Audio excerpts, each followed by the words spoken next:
The transmission came in at 0312 hours, ship time, and it was singing. That was the first thing Chief Warrant Officer Mara Voss noticed. Not the frequency anomaly, not the impossible origin coordinates, not the fact that the signal had been broadcasting for an estimated 47 years, without a single station in the outer reaches picking it up. She noticed the singing, a child's voice, high and reedy and slightly off-key, repeating the same 8 bars over and over in a language that the ship's translation matrix flagged as pre-collapse finish. The melody was simple enough that she found herself humming along before she caught herself, her fingers going still on the console. She sat in the dark of the comms bay for a long moment, the amber glow of the diagnostic panel painting one side of her face, and listened to the dead child sing. Then she called the captain. Commander Elias Drack arrived on the bridge in a thermal underlayer and unlaced, boots, hair still carrying the pressed crease of his pillow, and stood at her shoulder while the signal played through the overhead speakers. The 3 other crew members on night rotation had already gathered. Specialist Yui Tanaka at the navigation console, Corpsman Pyotr Sal leaning against the doorframe with his arms crossed, and Staff Sergeant Benedict Holm, who had been running diagnostics in the engine bay and smelled powerfully of hydraulic fluid, and was trying not to show that the singing made him uneasy. Nobody spoke while the 8 bars played through once, then through again. Drax said, "Origin?" Voss pulled up the telemetry. "That's where it gets strange, sir. Sector 11 Brava, the dead sector." Holmes said what they were all thinking. Nothing survives in 11 Brava. The Veil cleared it out. Something surviving, Voss said. The Veil had arrived in human space 9 years ago, and in the first 3 of those years, they had demonstrated with patient, almost methodical thoroughness that conventional military resistance was approximately as effective against them as a thrown rock against a glacier. They did not attack in ways humans found comprehensible. They did not descend in warships or plant flags or issue ultimatums. They arrived in the outer systems first, the long-haul mining stations, the relay posts, the slow colonial arcs still years from their destinations, and what they left behind wasn't wreckage. It was quiet, stations still structurally intact, equipment still running, cargo manifests still updating on automated schedules. Just no people, no bodies, nothing biological at all, as if the human occupants had simply been subtracted from the equation with surgical precision, every last protein and lipid and strand of DNA removed, leaving behind only the machines that humanity had built, and the terrible, humming silence of spaces that had once been full of voices. The Veil communicated exactly once, a single transmission, decoded by 7 independent teams over the course of 4 months, which read in its entirety, "We have come to sleep. Please do not wake us." Nobody had understood what it meant. Several very important people had taken it as a threat. Several others had taken it as an invitation. 3 diplomatic missions had departed and not returned. One had sent back a partial transmission before going silent. The word "dreaming" repeated 48 times in the navigator's voice, and then nothing. After that, humanity had gotten more careful and considerably more frightened, and the research stations had begun trying to understand what the Veil actually were. The current best theory, 8 years and 9 months in, was that the Veil were not awake in any meaningful sense.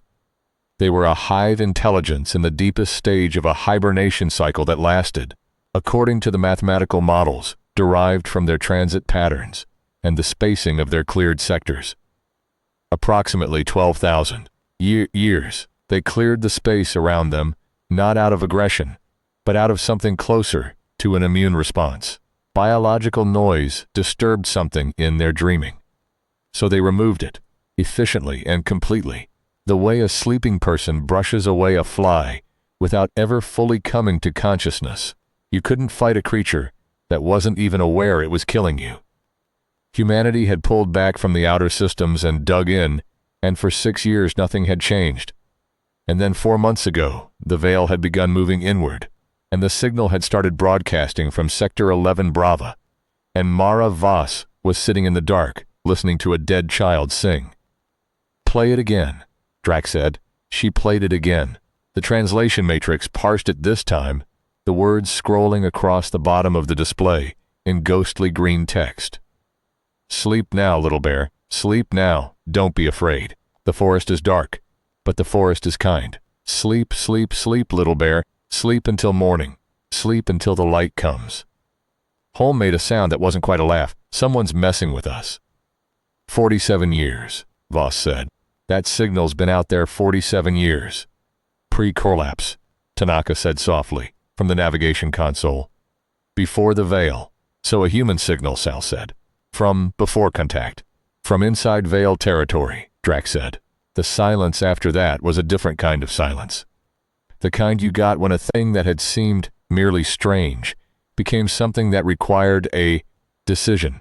Drax was quiet for a long time. Voss watched his face in profile. The way the muscle in his jaw moved when he was working through something, the small tell she'd learned to read in 3 years of deep survey work.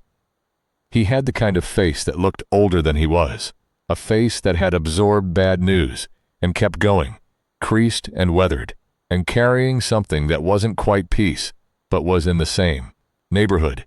He'd lost a station in the first wave of veil clearings. Roskilde Station, a mid-size fuel depot and transit hub. His younger brother had been posted there. He never talked about it, the way certain kinds of grief become load-bearing walls. You don't touch them, because if they come down, the whole structure goes with them. "We respond," he said finally. "We go in, we document, we get out. Nobody does anything stupid." He looked at Holmes specifically when he said the last part. Holmes spread his hands in an expression of pure innocence that fooled absolutely nobody. The Archangel was a survey vessel, technically, 31 meters, built for endurance rather than speed, with a sensor suite that could map a stellar system to within 2.4 meters of accuracy, and a weapons load that was exactly adequate to deter piracy and absolutely inadequate to deter anything the Veil had ever deployed. She was crewed for 6. They were running at 5 since Navigator Chen had transferred, off at waypoint 14 2 months ago, and the replacement hadn't materialized, which was, Voss reflected, possibly the luckiest thing that had ever happened to Chen. They went to Sector 11 Brava, and the signal got stronger, and the child kept singing. At the edge of the sector boundary, Tanaka brought them to a full stop and ran the passive scan array. The results came back in 8 minutes, and nobody said anything for a while after that. The sector was not empty. The Veil were there, 8 of them, which was what the telemetry showed. Though the models suggested what you could see was probably not the full picture. They registered on the deep field sensors as gravitational anomalies rather than physical objects. Immense concentrations of mass moving in slow, looping orbits at the center of the sector like enormous sleeping things drifting on a current. No electromagnetic signature, no communication, no apparent awareness of the Archangel. Sitting at the boundary with every passive sensor running hot and every person aboard breathing in a way that tried very hard not to be audible, and among them, orbiting in a tight ellipse between 2 of the larger masses, a station. Old construction, pre-collapse design, which meant somewhere between 50 and 80 years, out of date. A cylindrical HAB unit with the rotating ring configuration that had been standard before artificial gravity became affordable. Running lights still on, blinking their patient green-red-green into the void, and the signal coming from it, crisp and strong now, the child's voice filling the bridge with that slightly off-key lullaby. "How is it still there?" Sal said, and it wasn't a question so much as a statement of bewilderment. "The Veil haven't cleared it," Tanaka said.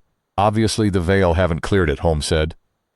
"The question is why." Drax studied the display. "The signal," he said slowly. "The lullaby. Do you think?" "It's keeping them asleep," Voss said. The idea had been sitting in the back of her mind since the moment she'd found herself, humming along without noticing. Or it's not that, it's that it's not disturbing them. Everything else in this sector disturbs them. That frequency, that melody, it doesn't. You're saying someone figured that out, Sal said. 50 years ago, someone built a station in the middle of Vale space and figured out the exact frequency that didn't wake them up. I'm saying someone put a lullaby on repeat for 50 years in the middle of 8 sleeping god creatures, and those god creatures haven't cleared. Yeah. Another long silence. Drac made the call. They were going in. He took Voss, Holm, and Sal. Tanaka stayed with the ship, which was the right call. Tanaka was the best pilot on the vessel, and if something went wrong with Archangel, Tanaka could get her out. It was also the call that Tanaka hated, with every fiber of her being, and expressed through 11 separate protocols logged in the mission record over the following 2 hours, each one more pointed than the last, until Drac asked her to please stop, and she did once, with the particular quality of silence that communicated a great deal. The shuttle was a Meridian-class utility craft, stubby and reliable, and not fast, and they crossed the distance to the station in 4 hours, with the passive suite running the whole time and nothing on the screens but those vast, slow gravitational wobbles in the deep field. The Vale, dreaming their 12,000-year dream, unaware of the small silver moat, crossing toward the old station in their midst. Voss sat in the co-pilot seat and watched the lullaby play on the signal analysis display, the waveform scrolling across the screen in those same 8 bars, over and over. She'd turned off the audio. She didn't trust herself not to start humming again. She'd looked up the song during the transit.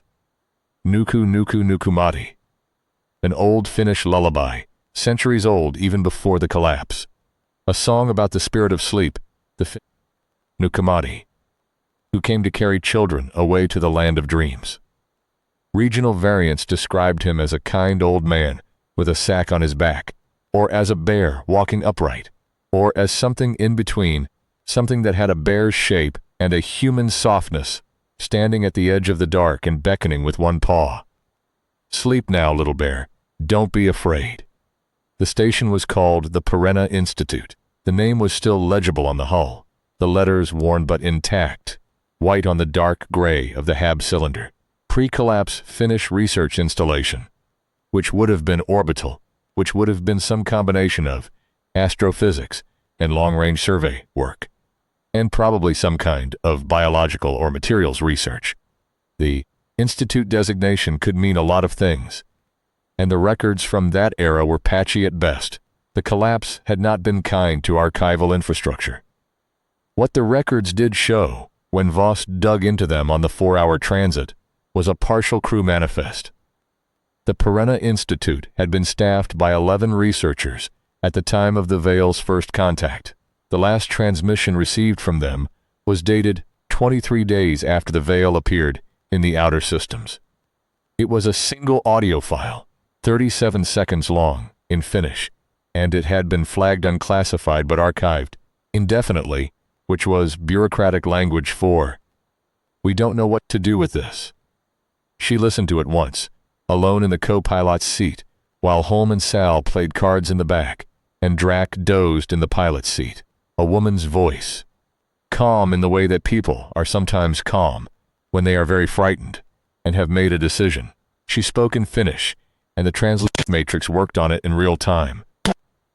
The words appearing in Voss's earpiece with the slight delay of processing. This is Dr. Lena McKeenan, Chief Researcher, Perenna Institute, Day 23 of contact. I want to put this on record in case we don't make it, and also in case we do. I want to explain what we found. The Vale are not hostile. I want to be clear about that. Even though I understand it doesn't look that way from where you're sitting. They are not hunting us. They are not at war with us. They are sleeping, and we are disturbing them, and they are removing the disturbance the way you'd close a window against noise. Without malice, without awareness. We are not enemies to them. We are barely a sensation. The question we've been working on for 22 days is whether you can change that, whether you can become a sensation they recognize as compatible with sleep instead of disruptive to it. We think the answer is yes. We think we've found the frequency. We think we've found a pause. longer than the translation matrix would account for. My daughter used to have a stuffed bear. She called it the sleepy bear. She's 13 now. She probably thinks she's too old for it. I'm thinking about that bear right now. I'm thinking about how she'd hug it and fall asleep, and how peaceful she looked. And I'm thinking that what we need, what we've been trying to find, is the thing that tells the dreaming mind that what it's sensing is not a threat, not noise, not disturbance, something known, something safe, something that says, don't wake up. You don't need to wake up for this. This is a friend. I think we found it. I think the lullaby works. I think if we can broadcast it consistently at the right modulation on the carrier wave the Institute already emits, it'll be enough. I think we can stay. I want my daughter to know that I'm not afraid. I want her to know I'm going to keep the light on. The transmission ended. Voss sat with it for a while, the silence and the soft waveform scroll of the lullaby playing on the display in front of her, and felt something she couldn't quite name. It was adjacent to grief and adjacent to awe, and it had an edge to it, something sharp and hard that was either courage or the closest thing to it she'd ever been in the presence of. Dr. Lena McKeenan had kept the light on for 50 years. The docking collar engaged with a soft clunk that seemed enormously loud in the silence, and the four of them suited up in the airlock and waited for the pressure equalization with the particular quality of attention that comes from being inside a tin can in the middle of hostile territory, listening to the sound of your own breathing and trying to decide if any given noise is something worth worrying about. The hatch opened inward. The station's interior was dark except for the running lights.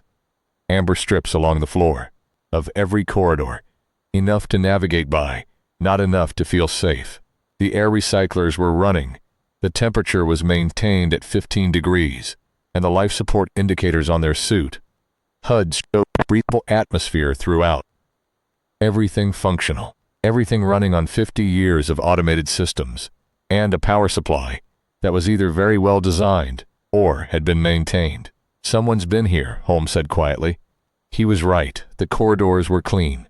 No dust accumulation, no debris. No the subtle entropy you got in truly abandoned spaces. The floors showed the faint scuff marks of regular foot traffic. A mug sat on a workbench in the first room they passed, clean and dry, but placed there deliberately, not abandoned in haste. They followed the signal. It led them through 3 interconnected hab rings, through a laboratory that had been converted into something between a living space and a workshop, parts of old equipment sorted into careful piles, tools hanging on a rack, a cot in the corner with a gray blanket folded at its foot, and then down a ladder to the lower level, where the signal was strongest, where the broadcasting equipment had been housed. Dr. Lena McKeenan was sitting at the console. She was not young. That was the first thing. She was 70-something at least, with the particular quality of age that comes from decades of low gravity and controlled environments.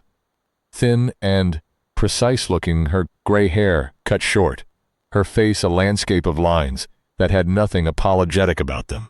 She was working at the console when they came in, and she looked up without surprise, and the look on her face was the look of someone who has been waiting for a very long time, and had stopped being surprised by the waiting.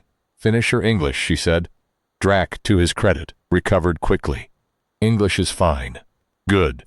My Finnish is better, but my English is adequate." She turned back to the console, made an adjustment Voss couldn't see, and the lullaby's signal strength indicator ticked up a fraction. "I've been watching your approach for 6 hours. You were careful. That's good. A lot of the ones who've tried to come in have not been careful. Others have tried 4 times in 49 years. 3 of them turned back when they got sensor returns on the veil. 1 came in about 12 years ago." A pause. "They were not careful. They used active sensors on approach." She looked at them again, and her expression said everything her words didn't. "I was in the lower level when they arrived. I heard the signal change. I've been maintaining this station for a long time. I know what that signal does when it works, and what it does when it stops working. I sealed the lower level, and I stayed here, and I waited. And the crew of that ship, gone. She said it cleanly, without flinching. I heard the station above me go quiet. I waited 3 days. Then I went up and cleaned. She looked at Voss. The Veil are not hostile. I want to be very clear about that. We found your transmission, Voss said. From day 23, something crossed McKinnon's face. Something quick and complicated. There and gone. My daughter, she said. Is she? We don't know, Drax said, gently. We didn't have time to research. McKinnon was quiet for a moment, looking at the console display. Then she nodded. A single, precise movement. It doesn't matter. It doesn't change anything. But her hand moved slightly on the console, and Voss thought she was probably not telling the truth, and also that it was not the kind of lie worth challenging. What happened to your crew? Sal asked. We had 11. In the first week after contact, when everyone was still trying to decide what the Veil were, we had 2 debates about whether to stay or leave. I voted to stay both times. 3 of my colleagues voted to leave, and I helped them prepare a shuttle. They left on day 8. She paused. The shuttle was cleared on day 9. I checked the Veil's transit path. It would have been very quick. And the others? We had 8. We worked. We didn't have the answer yet, and the Veil were getting closer, and we worked. We found the frequency on day 19. I won't explain the mathematics because it would take longer than you have. The short version is that the Veil's dreaming state operates at a specific resonant frequency and biological noise, movement, electromagnetic radiation from active systems, even certain acoustic signatures, disrupts that resonance in a way the immune response addresses. But music at the right modulation doesn't disrupt it. Certain music, the right intervals, the right harmonic structure, I don't have a better word than intention. The emotional content seems to matter. Lullabies work. Certain folk songs work. Aggressive or dissonant music makes things worse. She tapped the console. We began broadcasting on day 20. The Veil's approach slowed. We broadcast for 48 hours, and the approach stopped. We broadcast for another week, and they settled. They went back to their orbital patterns. They stopped responding to us at all. So you saved yourselves, Holmes said. We saved ourselves from the immediate problem, Mackinnon said, and her voice had something dry in it, something that in other circumstances might have been humor. Then we had a discussion about the long-term situation. We were still inside, what we'd started calling the bubble, the resonance zone, created by our broadcasting, that the Veil apparently perceived as compatible with their dreaming. We had about 4 kilometers of safety margin in every direction. If we moved outside that margin, the margin moved with the Veil's response, which is to say it didn't move at all. She looked at Drac. We were safe inside. We could not leave. 4 of my colleagues voted to attempt to leave on day 30. They argued that the Veil had settled and might not respond to a single departing shuttle if it ran quiet. I thought they were wrong. Were they? 3 of them were cleared before they crossed the 4-kilometer boundary. The 4th one turned back. She lived with us for another 6 years.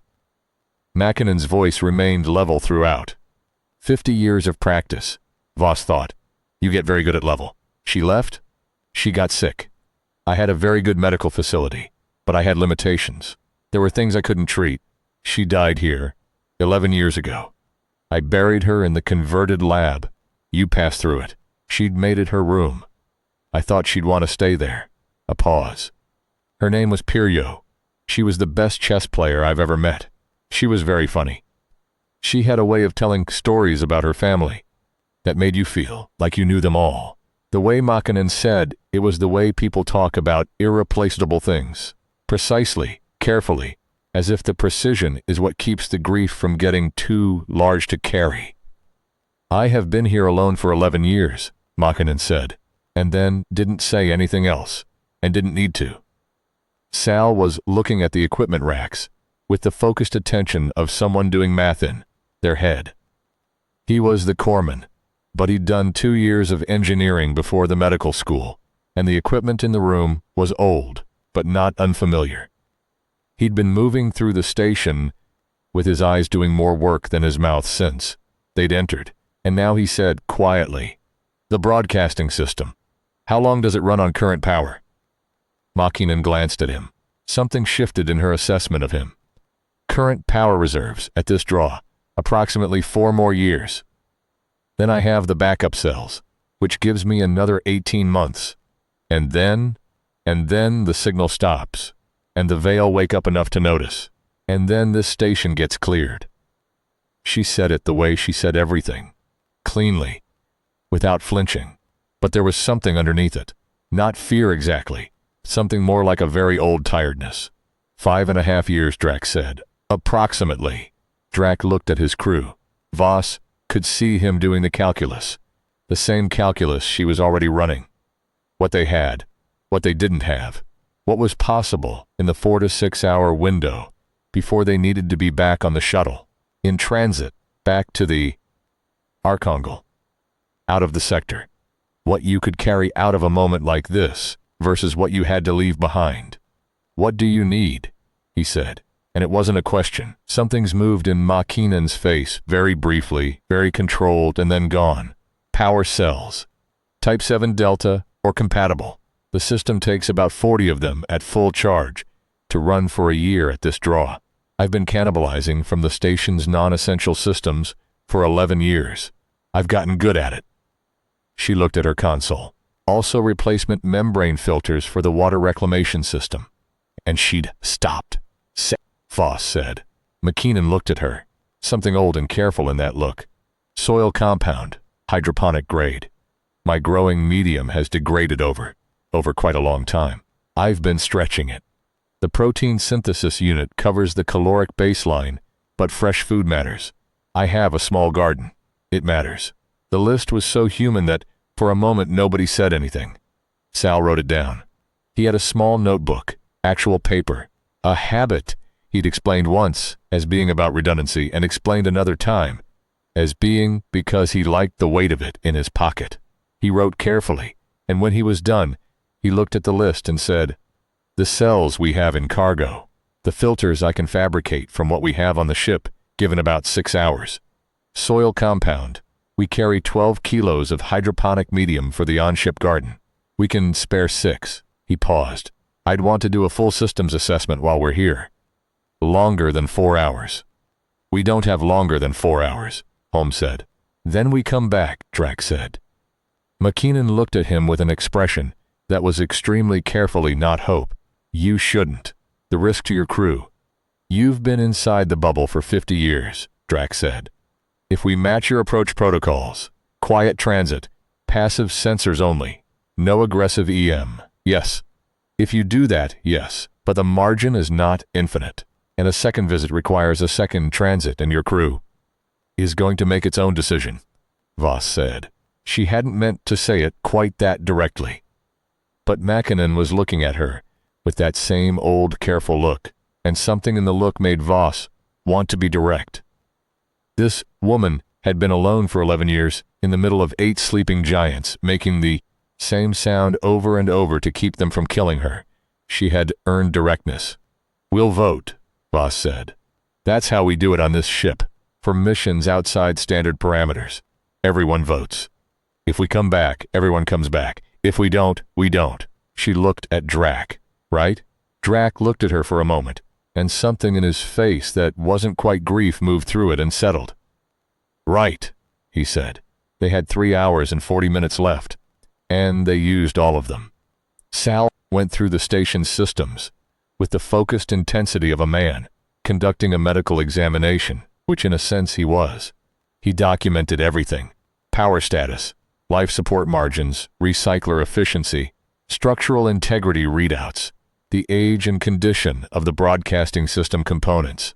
He was quiet and thorough, and when he asked questions, he asked them exactly once and listened to the answers completely. Makin answered him with the precision of someone who had been living with these systems for 50 years and knew them the way you know the sound of your own breathing, not as information retrieved, but as knowledge lived in.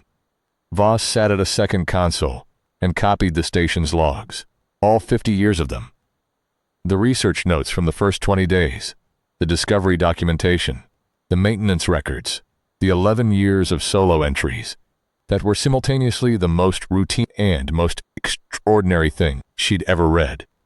Daily power consumption, figures, hydroponics yields, the slow, methodical progress of someone optimizing a closed system to survive indefinitely, one incremental improvement at a time, and alongside the technical records, personal notes. McKinnon had kept a diary, not every day, but regularly, entries that were sometimes 3 lines and sometimes 5 pages, in Finnish, which Voss copied anyway. She would read them with a translation matrix.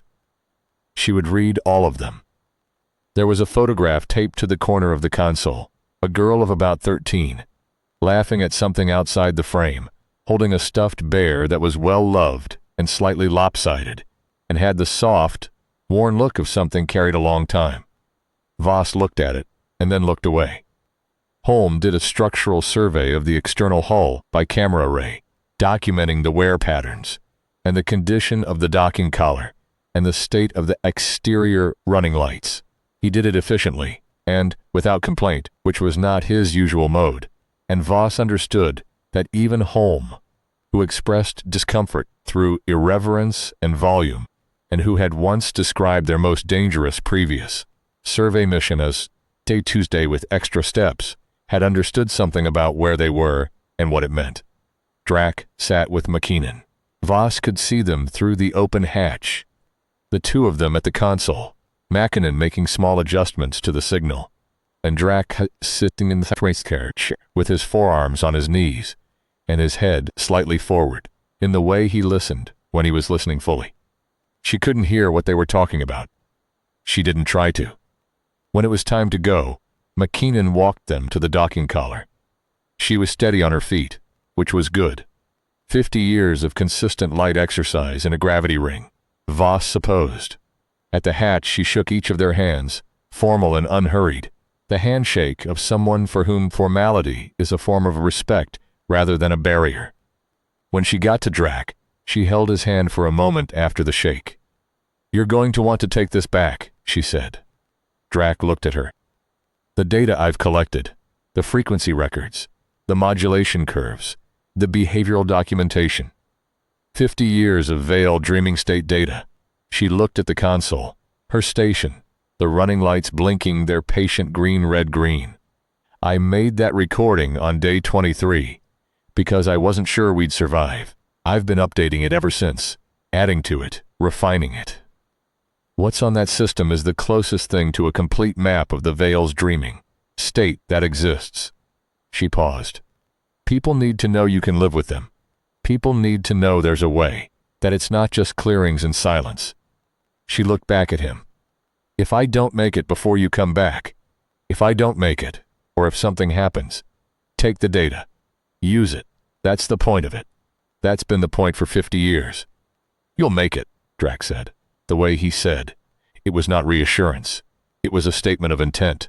McKinnon looked at him for a moment, and the very careful control of her expression slipped slightly, and she looked, just for a second, like someone who had been alone for a very long time, and had just been reminded that alone was not the only way things could be. "Yes," she said, "I will." They went back through the hatch. The docking collar disengaged. The shuttle pulled away from the station, and Voss watched through the viewport as the Perenna Institute grew smaller behind them, the running lights blinking green-red-green in the dark, the lullaby playing on the signal display. 8 bars, over and over, the dead child's voice keeping 8 dreaming giants asleep in the silence of the void. She turned back to her console. She turned the audio on. She let herself listen. "Sleep now, little bear. Sleep now, don't be afraid." The vote happened 2 hours into the transit back to the Archangel. Seated around the small table in the shuttle's mid-cabin, all 4 of them, Drac had briefed Tanaka by comm, and she had a standing proxy vote, which she had cast before they'd even reached the table. The result was 5-0, which meant it wasn't really a vote so much as a collective statement of intent, and Drac accepted it with the particular quality of expression that Voss associated with him when he had already made up his mind, and was glad the Math agreed with him. We get back to waypoint 14, he said. We file the survey report. We requisition what we need from the depot, and we come back.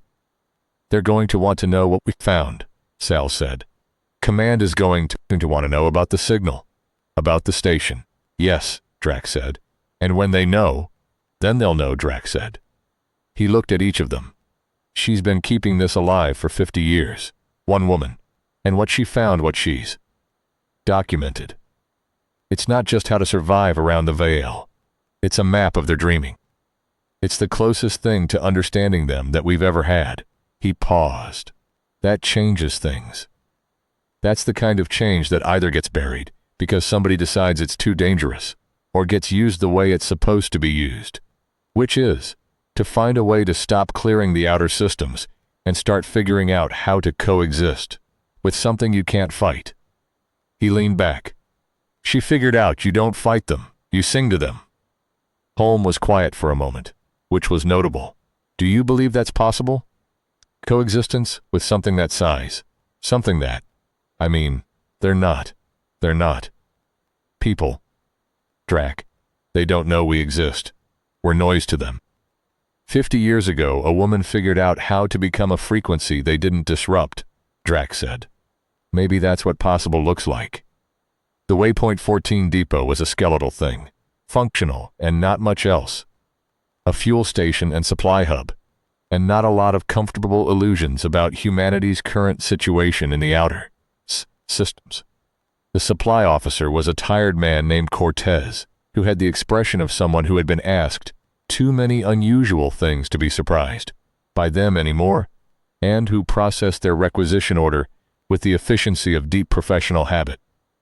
He paused at the soil compound line item.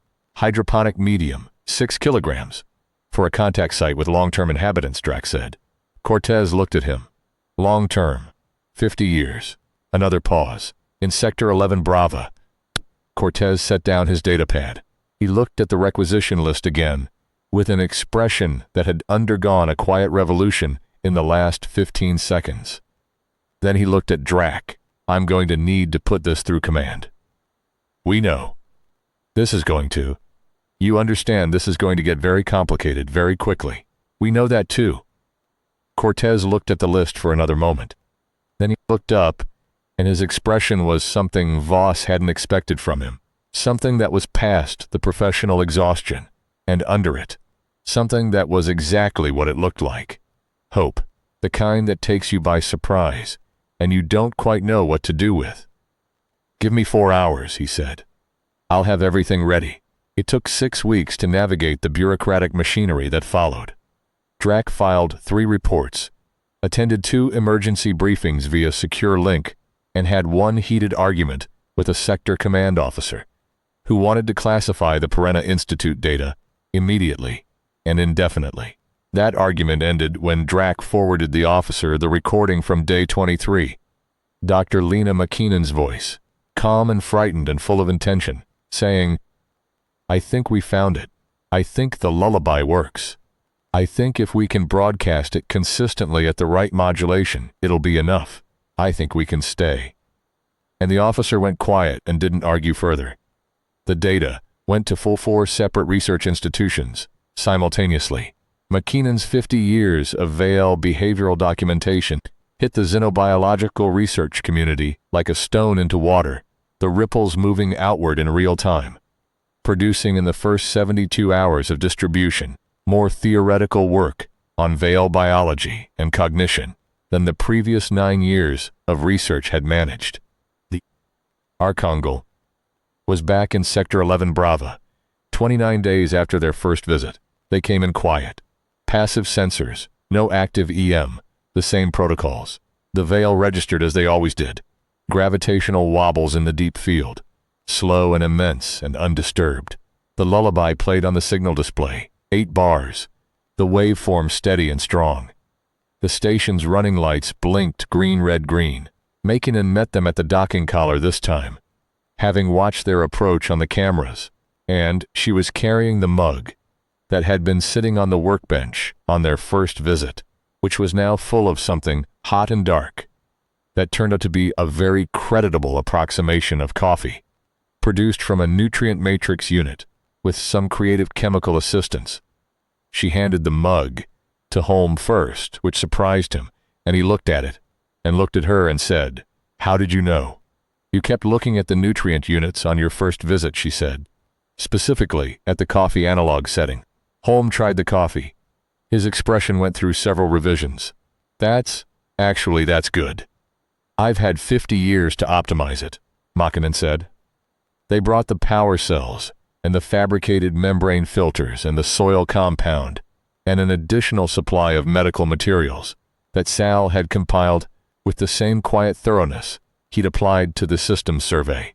Makinen received each item with the particular quality of attention that you give to things that are genuinely and practically necessary, not grateful performance, but the real deep recognition of someone whose margins had just gotten a little less thin.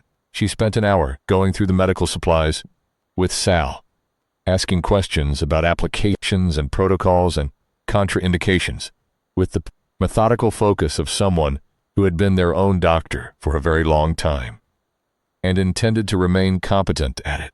Sal answered everything fully and without condescension, which was the right instinct. Makinen had a clinical mind and no patience for being managed. When they got to a specific diagnostic tool, she held it and turned it over in her hands and said quietly, "I thought there was something wrong with my heart 3 years ago. I had no way to check." She looked at Sal. "It resolved on its own, I think, but I thought about it for about 6 months." Sal didn't say anything consoling. He said, "Let's do a full cardiac workup right now." It came back clean. Makinen sat with the results on the screen for a moment, and then she looked at Sal, and something in her expression shifted into a register that was harder to categorize. Not quite relief, not quite emotion, something older and quieter. "Thank you," she said. Simple and direct, without ceremony. "Thank you," Sal said, which surprised her. "The work you did here, the documentation. The xenobiology teams are. I've been reading the early analyses on the transit over. What you found about the resonance patterns, the relationship between the veil's mass distribution and the frequency windows. One researcher called it the most significant piece of first contact work in the history of the discipline." Makinen looked at him for a moment. Then she said, "What's her name? Professor Torres, at the Ceres Institute." Makinen was quiet. "Then is there a way to send her a message? We can relay through the archangels." "Com array," Voss said, from across the room. "Good," Makinen said. "I have some questions about her second-stage resonance model. She's made an assumption about the frequency decay rate that I think is off by approximately 12%. Sal looked at Voss. Voss looked at Sal. Neither of them said anything, but the look said. She has been alone for 50 years, and her first instinct upon learning her life's work has been recognized is to correct a calculation error. It was, Voss thought, the most human thing she had witnessed in a very long time. They stayed for 3 days this time.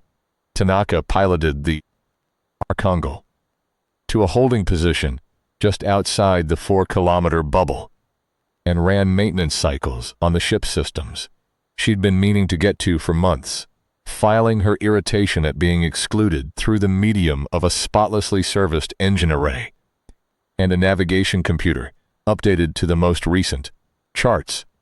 She also, Voss discovered later, spent considerable time composing a very detailed proposal for how the Perenna Institute could be connected to the Archangel's long-range comm array without requiring a constant physical presence, which she forwarded to Drac, marked draft when you have a minute, and which Drac marked approved and forwarded to command 48 hours later.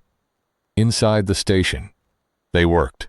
Sal assessed the life support systems and identified 3 areas where upgrades to components would significantly extend their reliable operating life. Holm did the exterior hull work that Sal's inspection had flagged. 3 microfractures in the outer ring, well within tolerance, but worth addressing, sealed with the polymer compound they carried for exactly this kind of survey repair. Drac worked with Makinen on the signal broadcasting system, learning its operation in enough detail to understand what could be done remotely, versus what required hands-on presence. Voss read the diary. She sat in the converted laboratory that had been Peugeot's room, with the translation matrix running, and read 50 years of a person keeping themselves intact in an impossible situation. The early entries were technical and dense, and full of the focused urgency of a group of people working to survive. The later ones, after the crew had dwindled to 2 and then to 1, became something else. McKinnon wrote about the garden with a specificity that was not obsession, but something more like conversation. The way you talk about things when there is nobody to talk to but the things themselves. She wrote about the veil with scientific precision, and also with something that approached, over years, a kind of familiarity, not warmth.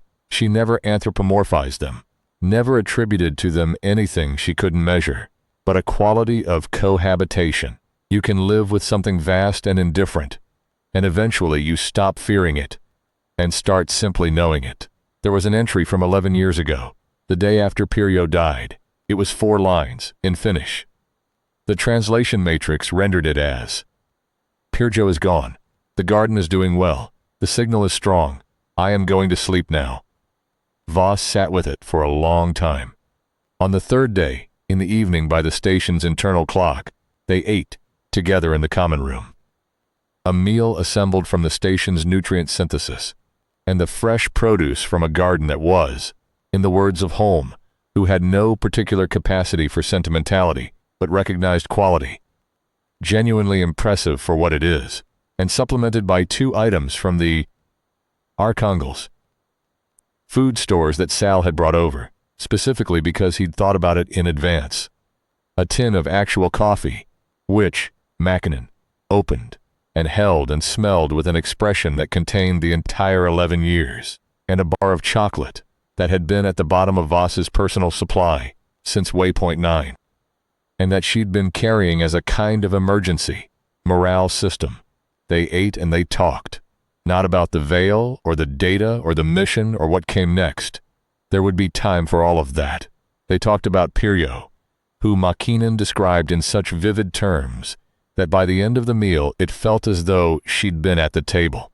They talked about Holm's sister, who had just had a 3rd child, and who had sent him a photograph he'd been showing to anyone who sat still long enough. They talked about the research Sal was reading, about Torres's paper, and the correction Mackinnon had communicated, about the researcher's response, which had been immediate and gracious, and had led to a 6-message exchange in 36 hours. Mackinnon drank the coffee slowly, in small sips, making it last, and for the first time since they'd met her, there was nothing careful in her expression. She was simply there in the room with people, drinking coffee. "What happens now?" she said at one point, not anxiously. It was the tone of someone who has been managing the present for so long that the future is simply a category of problem rather than a threat. "That depends on you," Drax said. "The official position, which I've been informed will be formalized within the next 30 days, is that the Perenna Institute is a designated first contact research station, active status, under the jurisdiction of the Xenological Sciences Division, which means funding and a formal supply mandate and," he paused, measuring something, "and eventually, if you want it, other personnel. A crew, not a large one. The bubble limits it. But people." Mackinnon was quiet for a moment. "That's a significant change in the station's situation." "Yes. It means I'd need to." She stopped, looked at the mug in her hands. "I've been doing this alone for a long time." "I know," Drax said. "I have systems, ways I work, routines." She looked up. "I'm not sure I another stop," Voss said. "You kept 11 people alive in here for years, with a lullaby and very good engineering. I think you can handle a small crew." McCannon looked at her. Then the corner of her mouth moved in what was either the beginning of a smile or the memory of one. "The question is whether the crew can handle me. That," Holmes said with feeling, "is absolutely the question." Real laughter, the kind that fills a room and surprises itself. It was the first laughter the station had heard. In 11 years, Voss thought, and it sounded, in the low amber light of the common room, with the lullaby playing its quiet loop on the console below, and 8 vast dreaming things moving in their slow orbits outside the hull, exactly like what it was. People in the dark, keeping the light on. The departure the next morning was not ceremonious. Makinen walked them to the docking collar the same way she had the first time. But something about the quality of the walk was different. The first time it had been careful, formal, the handshake of someone who did not expect to see these people again, and was acknowledging it. This time she was simply walking with them, checking a secondary display as they passed the monitoring station in the corridor, saying something technical to Sal about a pressure reading he should note for his records. Ordinary. The way you walk with people you'll see again. At the hatch, Drax said, "We'll be back in 60 days. That's the supply cycle I filed." Makinen nodded. "The water reclamation membrane will need inspection by then." "I've been watching a minor pressure variation in the secondary loop." "I'll note it," Sal said. "And the external antenna on the broadcast array, Array 3 specifically, has been tracking about 4 degrees off optimal alignment. I've been compensating on the signal strength, but it would be better corrected mechanically." "Holmes going to love that," Voss said. "He doesn't have to love it," Macon said, with the dry precision that Voss had come to understand was as close as she got to humor. "He just has to fix it." Voss said something under his breath. Makinen did not react to this, but the corner of her mouth moved. They went through the hatch. The collar disengaged. The shuttle moved away from the station, and Voss watched through the viewport as the Perenna Institute grew small again, the running lights blinking green, red, green in the dark. She kept the audio on the whole transit back. "Sleep now, little bear. Sleep now, don't be afraid. The forest is dark, but the forest is kind." What they carried back with them. Past the veil, drifting in their vast, dreaming orbits. Past the 4-kilometer boundary, and into the wider dark, toward the Archangel. And Tanaka and the long transit back to waypoint 14 was not just data. The data was real and significant, and would matter for years, in the way that fundamental shifts in understanding always matter. But what they were carrying that wasn't on any manifest, what none of them had articulated and probably wouldn't, was something else. It was the specific weight of knowing what one person could keep alive. Not a civilization, not a strategy, not a weapon, a signal, a garden, a routine, a note in a diary every few days, 4 lines or 5 pages, whatever the day needed. A lullaby on repeat for 50 years, calibrated to the exact frequency at which 8 creatures the size of small moons could go on dreaming, without noticing the small warm thing keeping vigil in the dark among them. The knowledge that you can be maintenance crew for a piece you didn't start and can't fully understand, and that this, specifically this, the showing up, the keeping the frequency right, the staying, is what intelligent life looks like when it isn't at war with something it can't beat. The veil slept, the signal played, the lights stayed on. 6 months after the Archangel's first contact with the Perenna Institute, a second survey vessel, the Meridian Cross, out of waypoint 7, detected an anomalous signal in Sector 9 Delta. The description in their preliminary report read, "Faint broadcast, pre-collapse frequency range. Signal analysis suggests repeating audio content, possibly vocal. Composition consistent with harmonic lullaby structure. Recommend close approach investigation with passive sensors only." There was a footnote. See Perenna Institute Protocol, Drac et al., for approach guidelines. Meridian Cross. Went in carefully. They found a station. There were survivors. It was not the last time.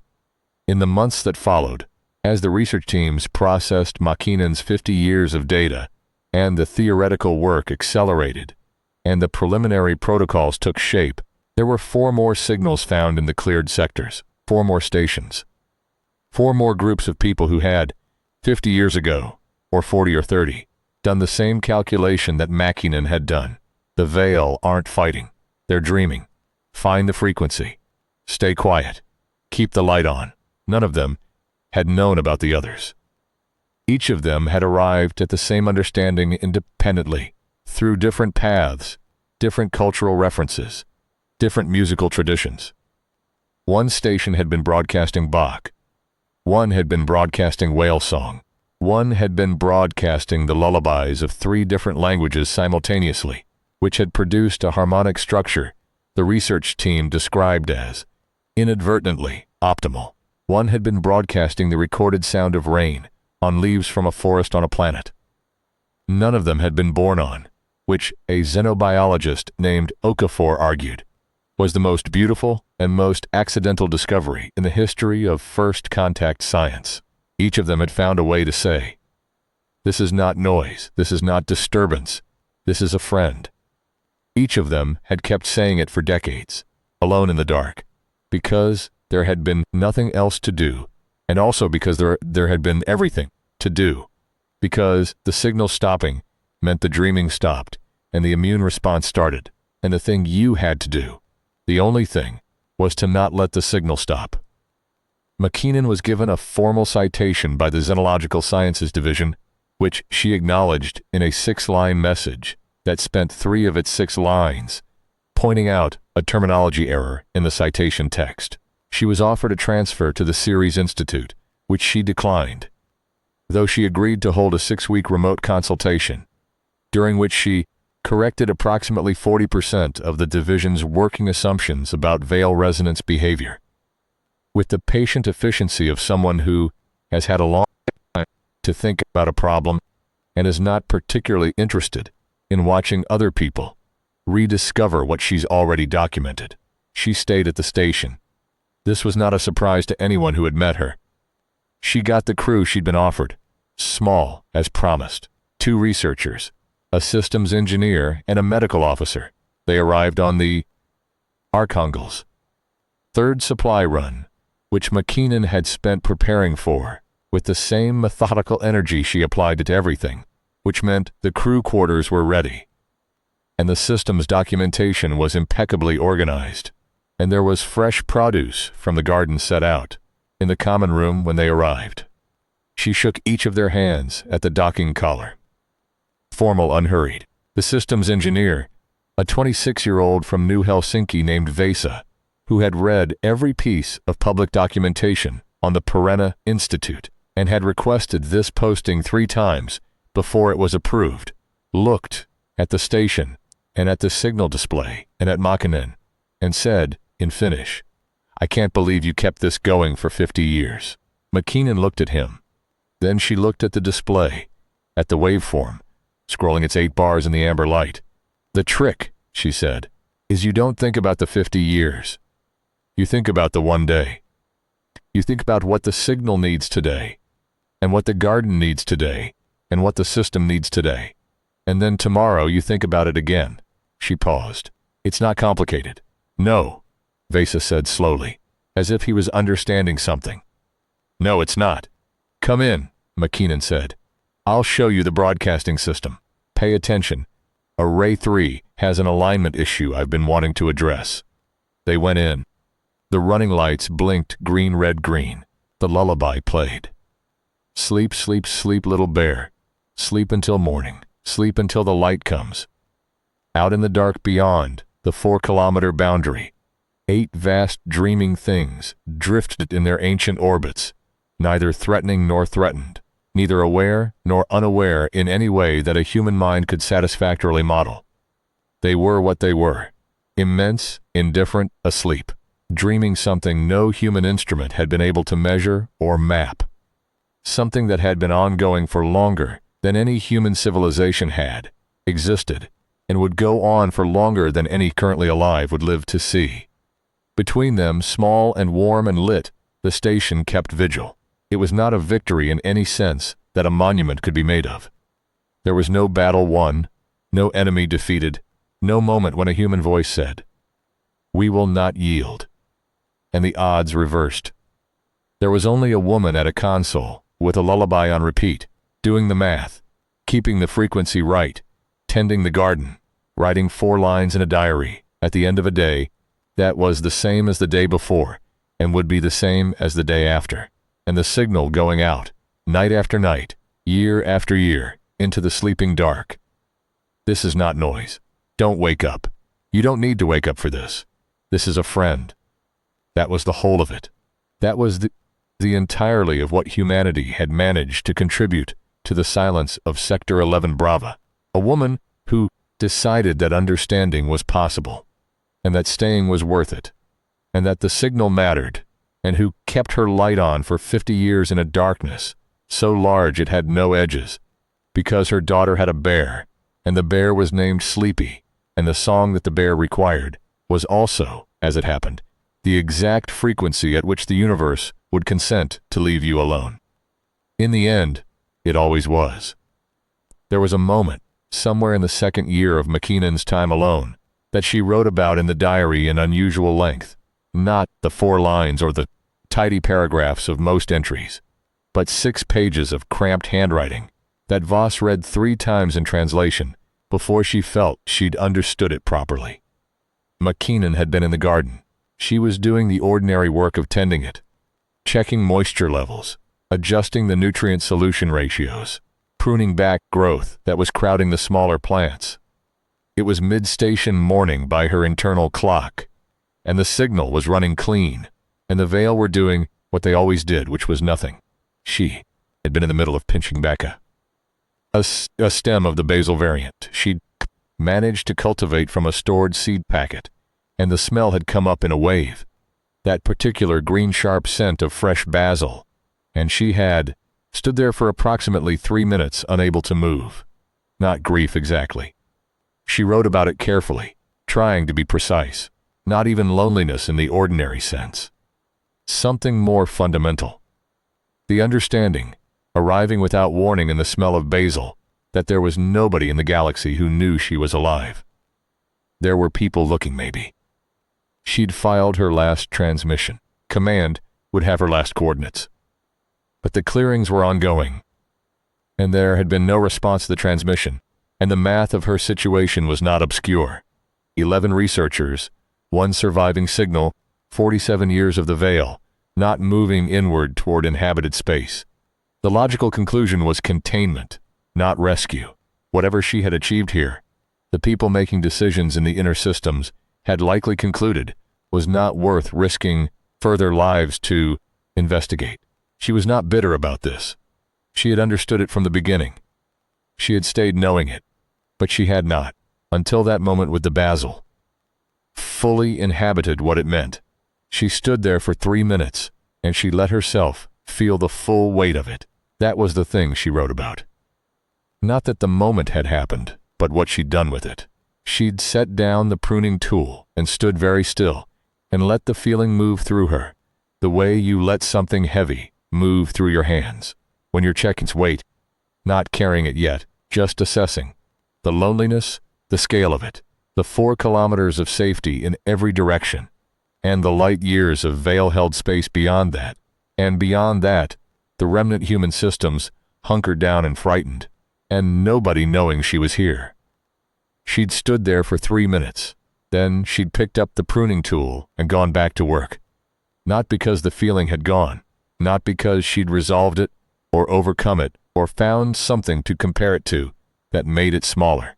She went back to work because the basil needed tending and the signal needed maintaining, and the day was not over, and the feeling was real and true, and also completely consistent with continuing. You could hold both. She'd stood there for 3 minutes to acknowledge it, and then she'd moved on because standing there for 4 minutes would not have served the plant, or the signal, or the station, or the girl in the photograph on her console. She wrote, at the end of the 6 pages, "I think this is what courage actually looks like. Not the absence of the feeling, the full presence of it, and the continued motion anyway. I wish I could tell someone that. Someday I might get to." Voss had read that entry sitting in Pirjo's room, in the converted lab, with the amber running lights making their steady stripes on the floor, and she had sat with it for a long time, before she'd been able to put down the tablet and go back to work. The thing about the Veil, the thing that most of the early theoretical work had gotten wrong, that McKinnon's data was in the process of correcting was the assumption that their dreaming state was a diminished form of consciousness, that what you were dealing with, in the 8 vast forms in Sector 11 Brava, or the 100-odd others, distributed through the cleared sectors, was something that had in some meaningful sense shut down. The contestants went to sleep, and what remained was the automated immune response, a body function without a mind behind it. What McKinnon's 50 years of close observation suggested was considerably stranger. The Veil dreamed, not in the metaphorical sense, not as a convenient shorthand for an unresponsive state, but literally. Their sleeping form was generating something that the deep field sensors measured as organized information. Complex, patterned, non-random. The mathematical structures in the data were unlike anything produced by a physical or chemical process. They were, by every analytical tool available, the signatures of thought. Big thought, ancient thought, thought that had been running for thousands of years without interruption, building structures of such complexity that the human research teams looking at the data had begun, in their early informal discussions, to use words like architecture and civilization, and then to look at each other uneasily because those words implied things that the existing models didn't have room for. The Veil were not paused. They were busy. What they were busy with was, by definition, inaccessible. The immune response cleared biological noise, not because the Veil were aggressive, but because the dreaming mind was sensitive, because the thinking that was happening in that vast interior space required the exterior space to be quiet. You don't think well in a noisy room. You close the window. You don't contemplate closing the window as a hostile act. It's just maintenance. The lullaby worked because it was not noise. It was the opposite of noise. It was organized, intentional sound that matched something in the dreaming frequency, something in the harmonic structure of what the Veil were thinking, and so it registered not as disturbance, but as compatible presence, not as something that needed to be removed, as something that could exist in the same space without disrupting the work. This was the insight that would take the research teams years to fully process, that humanity's path to coexistence with the Veil was not to become invisible or inert or to retreat to a sufficient distance, that the immune response simply didn't notice you. It was to become, in some small way, harmonically compatible, to figure out what frequency the Veil's dreaming mind found acceptable, and to be that frequency, to stop being noise and start being something closer to weather. The lullaby was not a trick. It was a genuine compatibility, something in the structure of a human lullaby, the specific interval pattern, the resolution of tension into rest, the shape of a melody designed to slow a child's breathing and quiet a child's mind, mapped onto something in the Veil's dreaming frequencies at the resonance level. They weren't being fooled. They were, in whatever way was available to a dreaming mind that had been dreaming for 12,000 years, hearing something that wasn't wrong. McKinnon had written about this in her later journals. The years after she'd moved from survival to research, after she'd accepted that she would be here for a long time, and had begun to study the things she was surviving in, she'd written, "I don't think they would object to us if they knew about us. I think what bothers them, what bothered them, before the signal, is not our existence but our specific kind of noise. The EM signature of our technology at those frequencies, the random electromagnetic patterns of biological activity. Not threatening, just irritating, like a sound you can't ignore. All we needed to do was change the frequency." And then, in a note, she'd added to the same entry 3 years later, "The more I observe the dreaming patterns, the more I think they might be aware of us in some mode I don't have words for, not aware in the way one awake creature is aware of another. Aware the way you might be aware, while dreaming, of someone standing watch in the doorway of your room, registering the presence without attending to it. Knowing, at some level that doesn't touch the dreaming itself, that there is a friendly warmth that is not a threat. I find this comforting. I don't know if I should. Drac had read this entry.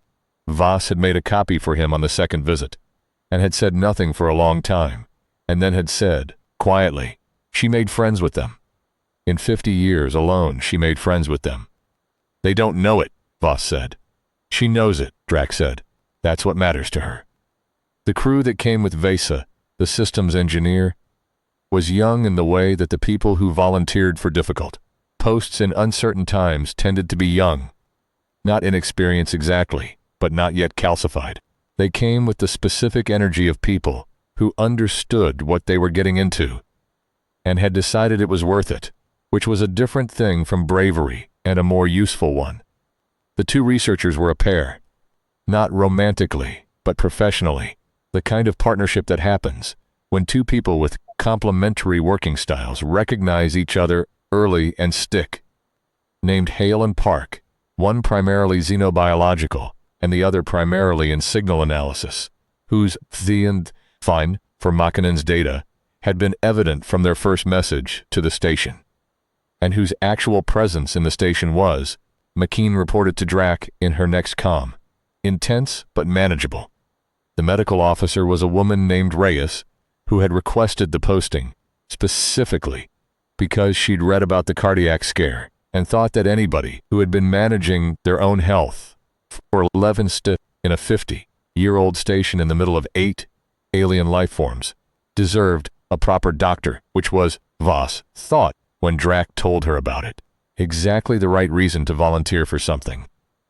McKinnon's reports over the following months were precisely as regular and precisely as brief as they had always been, with the addition of the occasional note about the new crew that carried the tone of someone who is not going to admit that something has changed, but is unable to entirely conceal it either. Hale has found an anomaly in the Sector 11C deep field data that may indicate a 10th Veil presence I had not previously identified. This is worth investigating. She is very persistent. And 3 weeks later, Hale was correct about Sector 11C. I've adjusted the broadcast parameters to include the additional resonance window. Park is building a signal analysis model that, if his preliminary results hold, will triple our ability to predict compatible frequency ranges. He works through the night and drinks too much of my coffee analog. I haven't mentioned this to him yet. Voss read these in the Archangels. Comms queue on the long transits between waypoints, and they became a kind of anchor. The same signal, different texture now, more voices in the background if you listen for them. The station was alive in a different way than it had been. The lullaby still played. That was not a thing that changed or would change until the Veil woke, and the models suggested the Veil's current cycle had approximately 7,000 years remaining. The signal was not optional.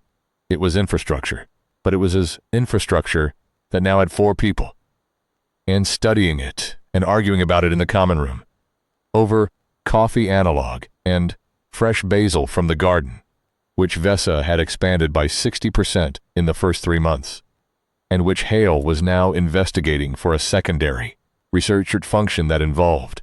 And Mackinnon had noted this in her report with a specificity that suggested she found it either impressive or mildly insane, testing whether Veil resonance frequencies had measurable effects on plant growth.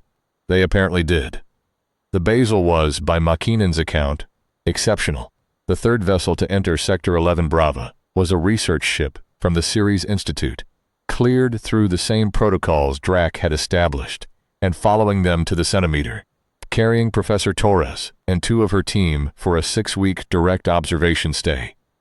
The arrangement had been brokered by Mackinnon herself in a series of communications between herself and Torres that had begun with Mackinnon's correction of the frequency decay rate and had continued for 4 months, building something that looked, from the outside, like the beginning of a scientific collaboration and looked, if you read the actual messages, like 2 people who had found each other to be unexpectedly worth talking to. Torres landed on the station on a Thursday by the station's internal clock, walked through the docking collar and into the main corridor, stopped in front of the monitoring panel, and stood looking at the signal waveform for a long, silent moment. Then she said, in English, to nobody in particular, "It's real." "It's been real for 50 years, Makinen said, from behind her. Torres turned around. The two of them looked at each other, the xenobiologist from Ceres, with her carefully organized excitement, and the woman who had been here when there was nothing else here, and something passed between them that was not introductory conversation. "I read the Day 23 recording," Torres said. "I know," Makinen said. "You referenced it in your third message. I've read it probably 40 times. I haven't listened to it since I made it," Makinen said. "I don't need to. I remember what I thought that day." "What did you think?"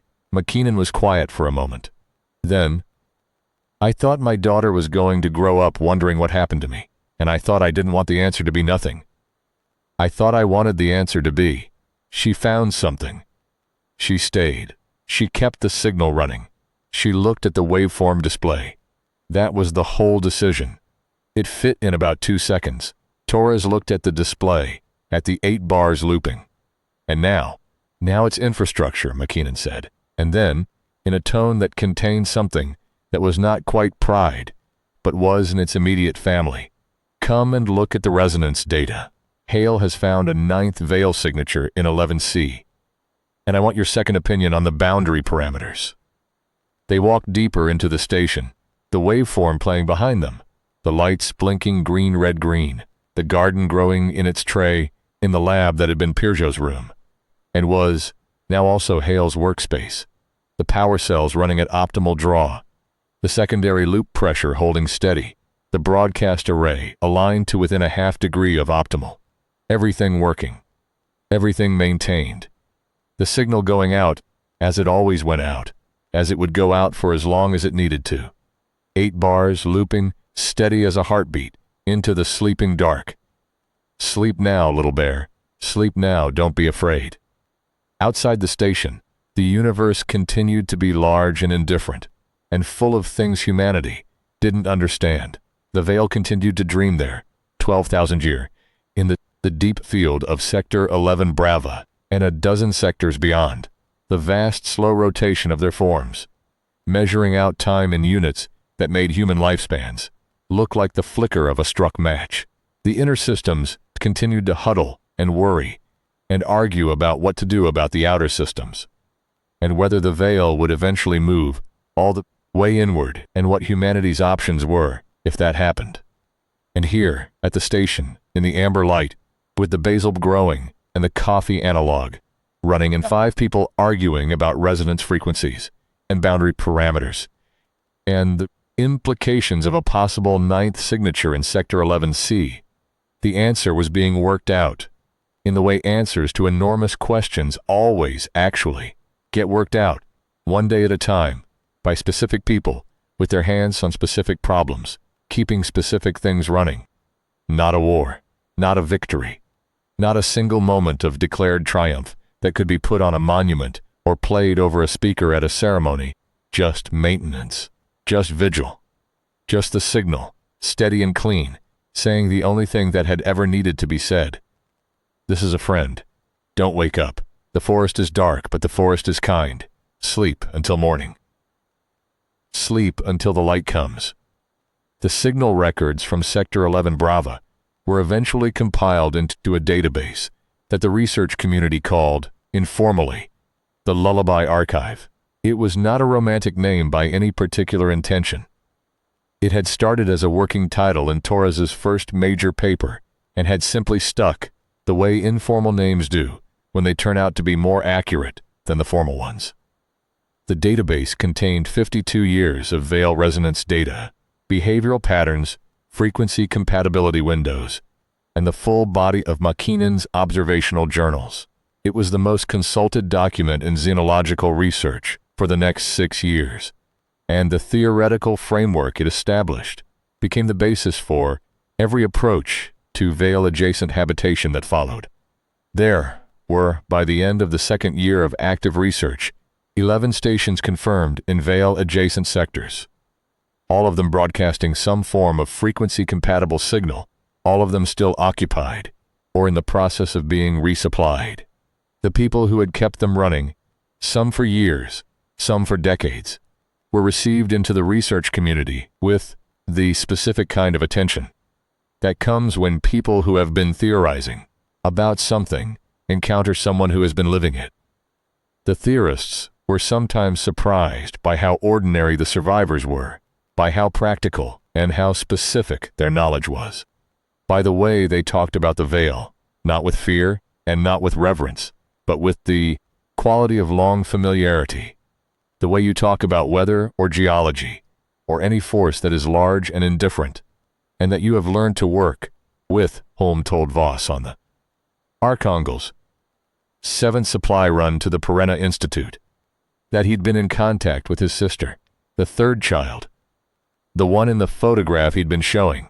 Everyone had just turned 2 and had developed a strong opinion about bedtime that manifested as a full-body protest every night at 8, which his sister had been describing in measures of gradually increasing desperation. Told her to try a lullaby, Holmes said. Voss looked at him. I know how that sounds, he said. What did she say? She said it worked. He was quiet for a moment, looking at the display where the Perenna Institute signal showed steady and clean on the approach. She said she couldn't believe how fast it worked. 1 song, 3 times through, kid was out. She asked what the trick was. A pause. I told her there wasn't a trick. You just have to mean it. The kid knows if you mean it. Voss thought about Makinen at her console. 52 years of meaning it. She said. They do. Archangel docked at the Perenna Institute on a morning by the station's internal clock, and the running lights blinked green, red, green, and the lullaby played on the signal display, and, through the docking collar, came the smell of coffee analog and something green and growing, and Makinen was at the monitoring panel, adjusting the resonance calibration with the patient focus of someone who has done a thing 10,000 times and intends to do it 10,000 more. And Visa was somewhere in the engine bay, making a sound with a wrench that suggested his relationship with the secondary power coupling remained contentious. And Hale was in the converted lab talking rapidly to Park about boundary parameters in a voice that carried through 2 bulkheads, and Reyes was in the medical bay, reviewing the quarterly health data with the organized thoroughness of someone who takes the job seriously. And Torres was at the main research console with her 4th cup of coffee analog, and a look on her face that meant she had found something in the data that was going to keep her awake for the next 72 hours. It looked like a research station. It smelled like people and plants and machinery, and the particular clean, metallic smell of recycled air that Voss had come to associate, over 7 visits, with something close to home. It sounded like 5 people going about their work in a space that fit them. Makinen looked up when they came through the hatch. She looked at Drac and at Voss and at Sal and at Holm, and something in her expression, not quite a smile too contained for that, but in the same region, acknowledged their arrival. The tertiary power coupling on Array 2, she said, is showing a voltage variance I'd like Sal to look at. Good morning to you too, Holm said. Good morning, Makinen said without heat. The power coupling on it, Sal said, already moving. Voss set down the supply case she'd been carrying and looked around the station, at the monitoring displays and the running signal and the updated resonance maps that now covered an entire wall of the main corridor, charted in Makinen's precise hand over years and amended in other hands more recently, a collaborative document that had been growing since the first crew arrived. At the photograph on the console, still there, the laughing girl still 13, the bear still lopsided, the tape worn but holding. At the station's running lights, blinking their patient, green, red, green through the porthole into the dark outside, she thought about what Makinen had written in the 6-page diary entry. The 3 minutes in the garden, the weight of being unknown, and then the return to work. The decision that fit in 2 seconds. She thought about the day 23 recording, the woman's voice, calm and frightened and full of intention, saying, I think we found it. I think the lullaby works. And she thought about what it meant, that this woman was now standing at a monitoring console in a station full of colleagues, adjusting resonance calibrations with the focused ease of someone in full command of their environment. 52 years on the other side of that recording. She thought, this is what survival looks like when it works. Not the dramatic version, not the version with a climax and a speech, and a moment of triumph that the universe acknowledges with a flourish. The version where you do the calculation and stay, because staying is the right thing. And then you do it again the next day, and the day after that, until the thing you stayed to do becomes the thing you built, and the thing you built becomes the thing other people can build on, and eventually the choice you made in the dark, when nobody was watching, becomes infrastructure. McKinnon looked over at her, that old, careful look, the one that had learned to assess people quickly and accurately out of 50 years of necessity, and said, "Are you going to stand there, or are you going to help?" Voss picked up her case. "Where do you need me?" "Cargo inventory," McKinnon said. "I want to know exactly what you brought before I start the resupply integration." "Right. And then I want you to read Torres's latest analysis of the 11C boundary data. She has a conclusion I disagree with, and I want a second opinion before I tell her." "Does she know she's getting a second opinion?" "She will when you agree with me." McKinnon turned back to her console. "Which you will. The data is clear." Voss looked at her for a moment. The short gray hair, and the precise hands, and this expression of someone who had decided 52 years ago that this work was worth doing, and had not since found a reason to revise that assessment. And she felt the thing again, that she'd felt the first time she'd been in this station, adjacent to awe, adjacent to grief, with a sharp edge that was courage or the closest thing to it. "Okay," she said. She went to work. The signal played. The lights blinked green, red, green. Outside, 8 vast dreaming things drifted in their patient orbits, their ancient interior work continuing uninterrupted, their vast dreaming minds, building their 12,000-year architecture of thought in the quiet that the station maintained for them. The quiet that a woman had decided to maintain 52 years ago, because she had looked at the numbers and looked at the situation, and decided that understanding was possible, and that staying was worth it, and that the signal mattered. The lullaby went out. "Sleep now, little bear. Sleep now, don't be afraid.